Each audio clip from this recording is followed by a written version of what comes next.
এর আগে যে ভিডিওতে প্রশ্নগুলো করেছিলাম তার পরের পার্ট, যে পরের প্রশ্নগুলো আমরা নিয়ে আলোচনা করব। তো এখানে যে প্রশ্নগুলো আছে খুব ইম্পর্টেন্ট প্রশ্ন। এর আগের প্রশ্ন কতগুলো ইম্পর্টেন্ট প্রশ্ন ছিল তোমরা দেখেছো, প্রত্যেকটা সালের প্রশ্ন।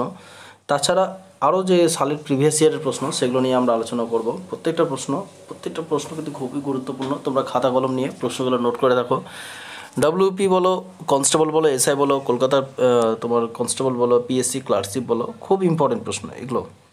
তো এখানে তোমরা একটু নোট করে নেবে। দেখো প্রথম প্রশ্ন কী আছে, ভারতের বিখ্যাত ময়ূর সিংহ, এই যে ময়ূর সিংহ ও কোহিনূর মণি নিয়ে যান কে? তাহলে এখানে ময়ূর সিংহ লুণ্ঠন করে নিয়েছিলেন কে? পরীক্ষাতে এভাবে প্রশ্ন দেয় যে এই ময়ূর সিংহ কে লুণ্ঠন করেন? ঠিক আছে, এটা একটা প্রশ্ন। নাদির শাহ। কোহিনূর মণি কে লুণ্ঠন করে নিয়ে যায় বা কে নিয়ে যায়? নাদির শাহ। এখান থেকে দুটো প্রশ্ন আছে, দুটো প্রশ্ন কিন্তু দুরকম। এখানে এবার দিতে পারে বিখ্যাত ময়ূর সিংহ আর কোহিনূর মণি কে নিয়ে যান? নাদির শাহ। খুব ভেরি ভেরি ইম্পর্টেন্ট প্রশ্ন। তারপর নেক্সট প্রশ্ন দেখো, অলবিরুনি ভারতে আসেন। তাহলে অলবিরুনি কার সময় ভারতে এসেছে, কখন ভারতে এসেছিলেন?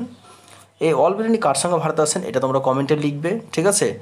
আর এটা এসেছিলেন 10ম শতাব্দীতে। খুব ইম্পর্টেন্ট প্রশ্ন। তো অলবিরুনি কার সময় ভারতে এসেছিলেন তোমরা কিন্তু কমেন্টে লিখবে, ঠিক আছে?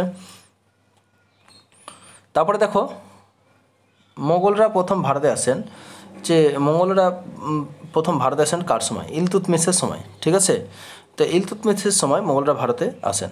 তারপরে দেখো নেক্সট প্রশ্ন, 1665 সালে শিবাজির সঙ্গে যে সেনাপ্রধান পুনরুদ্ধারণের চুক্তি স্বাক্ষরিত হয়, 1665 সালে শিবাজির সঙ্গে যে সেনাপ্রধান পুনরুদ্ধারণের চুক্তি স্বাক্ষরিত হয় তার নাম হচ্ছে রাজা জয় সিং।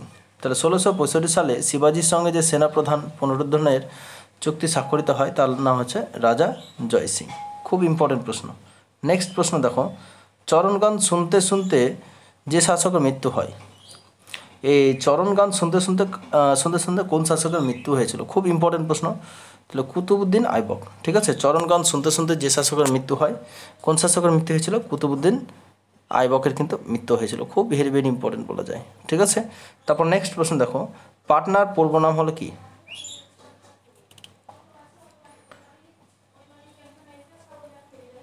তো পাটনার পূর্বের নাম কি? পাটলিপুত্র, ঠিক আছে? তা দেখো নেক্সট প্রশ্ন দেখো, আসামের পূর্ববর্তী নাম কী ছিল? তাহলে আসামের পূর্ববর্তী নাম কী ছিল? কামরূপ, ঠিক আছে? ভেরি ভেরি ইম্পর্টেন্ট প্রশ্ন। আসামের পূর্ববর্তী নাম কী ছিল? কামরূপ। তারপর নেক্সট প্রশ্ন দেখো, রুদ্রদমন হলেন একজন জনপ্রিয় শক শাসক, ঠিক আছে? তো রুদ্রদমন হলেন কি? একজন জনপ্রিয় শক শাসক। ভেরি ভেরি ইম্পর্টেন্ট প্রশ্ন। রুদ্রদমন হলেন একজন জনপ্রিয় শক শাসক। তারপর নেক্সট প্রশ্ন দেখো, প্রাচীন দ্রাবিড় ভাষা হলো কি একটা? কোন ভাষা? তামিলি ভাষা। তো প্রাচীন দ্রাবিড় ভাষা হলো কি? এক রকমের কি? তামিলি ভাষা। ভেরি ভেরি ইম্পর্টেন্ট প্রশ্ন, ঠিক আছে? তামিলি ভাষা। তারপর নেক্সট প্রশ্ন দেখো, দিন ই ইলাহি অর্থ হলো কি? দিন ই ইলাহির অর্থ হলো কি? ভেরি ভেরি ইম্পর্টেন্ট প্রশ্ন। দিন ই ইলাহির অর্থ কি? তো এইখানকার দিন ই ইলাহির অর্থ হলো পবিত্র বিশ্বাস। প্রশ্নগুলো কিন্তু প্রত্যেকটা প্রশ্ন কিন্তু খুব গুরুত্বপূর্ণ প্রশ্ন। প্রশ্নগুলো কিন্তু তোমরা নোট করে রাখবে, ঠিক আছে? তারপর নেক্সট প্রশ্ন দেখো কি আছে, পুষ্যভূষী রাজাদের রাজবংশ করত। পুষ্যভূষী রাজবংশে রাজত্ব করতেন কোথায়? থানেশ্বরে। ভেরি ভেরি ইম্পর্টেন্ট প্রশ্ন। তাহলে পুষ্যভূষী রাজবংশে রাজত্ব করতো কোথায়? থানেশ্বরে, ঠিক আছে? তারপর নেক্সট প্রশ্ন দেখো, সাঁচি বিখ্যাত হলো কি? তো এখানে প্রশ্নটা থাকে সাঁচিদের বিখ্যাত স্তূপের নাম কি? বৌদ্ধ স্তূপ। এখানে বৌদ্ধ স্তূপ কাদের, কোথায় অবস্থিত? সাঁচিতে অবস্থিত। প্রশ্নটা কিন্তু এভাবে দেয় যে সাঁচিদের বিখ্যাত যে স্তূপ আছে সেটা কোন ধর্মের, এইভাবে প্রশ্নটা কিন্তু দেয়। বৌদ্ধদের, ঠিক আছে? মনে রাখবে বৌদ্ধদের, ঠিক আছে? তারপরে দেখো নেক্সট প্রশ্ন, এখানে একটা প্রশ্ন ছুটে গেছে, মৌর্য সিংহাসনে বসার পূর্বে সম্রাট অশোক ভাইসরয় ছিলেন তক্ষশিলার। এটা একটু নোট করে রাখবে, খুব ইম্পর্টেন্ট প্রশ্ন। মৌর্য সিংহাসনে বসার পূর্বে সম্রাট অশোক কোথাকার ভাইসরয় ছিলেন? তক্ষশিলার কিন্তু তক্ষশিলা ছিল, তারপরে মৌর্য সম্রাট সে প্রতিষ্ঠাতা করেন, ঠিক আছে? তারপরে দেখো নেক্সট প্রশ্ন, রুপিয়া মুদ্রাটি প্রথম চালু করেন। এই রুপিয়া মুদ্রাটি প্রথম কে চালু করেছিলেন? আকবর। তো রুপিয়া মুদ্রাটা কে চালু করেছিলেন? আকবর। খুব ইম্পর্টেন্ট প্রশ্ন। তারপর নেক্সট প্রশ্ন দেখো, চৌথ করটি আরোপ করেন। তো চৌথ করটি আরোপ করেন কে? শিবাজি। তাহলে চৌথ করটি কোথায় আরোপ করেন কে? যে শিবাজি কিন্তু আরোপ করেছিলেন। তারপর নেক্সট প্রশ্ন দেখো, আমরা একটু প্রশ্নগুলো তাড়াতাড়ি আলোচনা করব। নেক্সট প্রশ্ন দেখো, সিন্ধু সভ্যতা যে যুগের অন্তর্গত? তো সিন্ধু সভ্যতার যে যুগের অন্তর্গত হচ্ছে প্রাগৈতিক যুগের, প্রাগৈতিহাসিক যুগের। তাহলে সিন্ধু সভ্যতা যে যুগের অন্তর্গত হচ্ছে প্রাগৈতিহাসিক যুগের অন্তর্গত। খুব ইম্পর্টেন্ট প্রশ্ন, ঠিক আছে, ঠিক আছে। তারপর নেক্সট প্রশ্ন দেখো, নিগুণের পুনর্গঠন হলেন কে? নিগুণের পুনর্গঠন হলেন কে? কবির। নিগুণের পুনর্গঠন হলেন কে? কবির। প্রত্যেকটা প্রশ্ন কিন্তু খুব ইম্পর্টেন্ট প্রশ্ন, প্রিভিয়াস ইয়ারের প্রশ্ন, প্রশ্নগুলো তোমরা নোট করে রাখতে পারো। তারপরে দেখো নেক্সট প্রশ্ন কি আছে, প্রাচীন ভারতীয় গ্রিকদের থেকে যে বিষয়ে প্রচুর শিক্ষা নেন? তাহলে প্রাচীন ভারতীয় গ্রিকরা কোন বিষয়ে বেশি শিক্ষা গ্রহণ করেছিলেন? ভাস্কর্য শিল্পের সম্পর্কে, ঠিক আছে। তো প্রাচীন ভারতীয় গ্রিকদের থেকে যে বিষয়ে প্রচুর শিক্ষা নিয়েছিলেন তাহলে ভাস্কর্য শিল্পের সম্পর্কে। তারপর নেক্সট প্রশ্ন দেখো কি আছে, অষ্টদিগ্গজ যার রাজসভায় আলোকৃত করেন? তো এই যে অষ্টদিগ্গজ যার রাজসভায় আলোকৃত করেছিলেন কৃষ্ণদেব রায়ের, ঠিক আছে। অষ্টদিগ্গজ যার রাজসভায় আলোকৃত করেছিলেন, রাজ্যসভায় কৃষ্ণদেব রায়ের রাজসভায় আলোকৃত করেছিলেন, ঠিক আছে। তারপর নেক্সট প্রশ্ন কি আছে দেখো, ভারতের যে নারীদের বৃদ্ধ গঙ্গা বলা হয়, তো বৃদ্ধ গঙ্গা কাকে বলা হয়? ভারতীয় যে নদীকে বৃদ্ধ গঙ্গা বলা হয়। কাকে? গোদাবরীকে কিন্তু বৃদ্ধ গঙ্গা বলা হয়।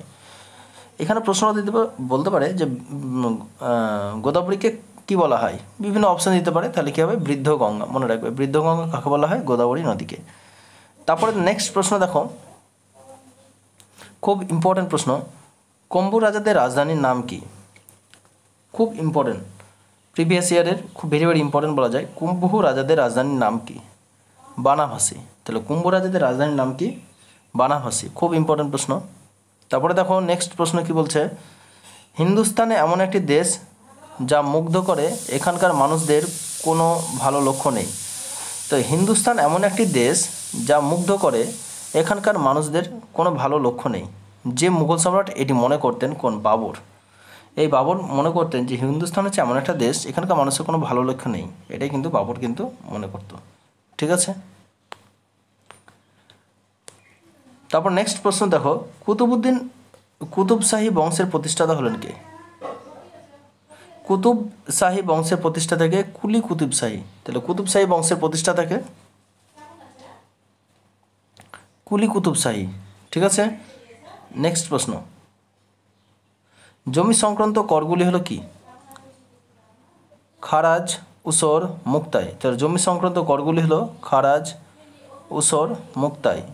ভেরি ভেরি ইম্পর্টেন্ট প্রশ্ন। তারপর নেক্সট প্রশ্ন কী বলছে, মধ্যযুগে ভারতে যিনি প্রথম সেনা নিয়োগ করেন?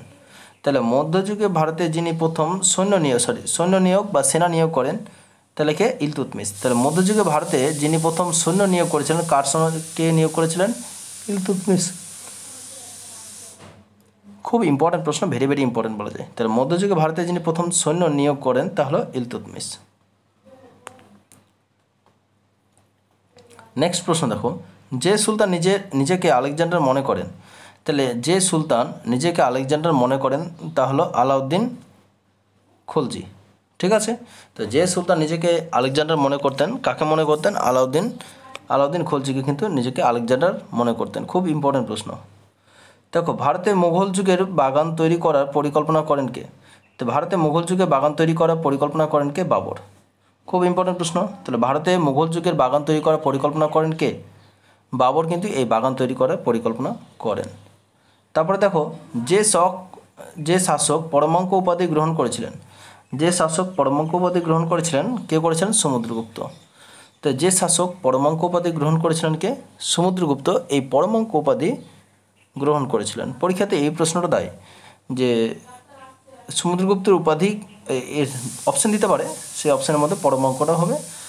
সমুদ্রগুপ্ত অনেক উপাধি আছে, সেই উপাধির মধ্যে পরমাঙ্ক উপাধিটা হচ্ছে একটা উপাধি সমুদ্রগুপ্তের, ঠিক আছে।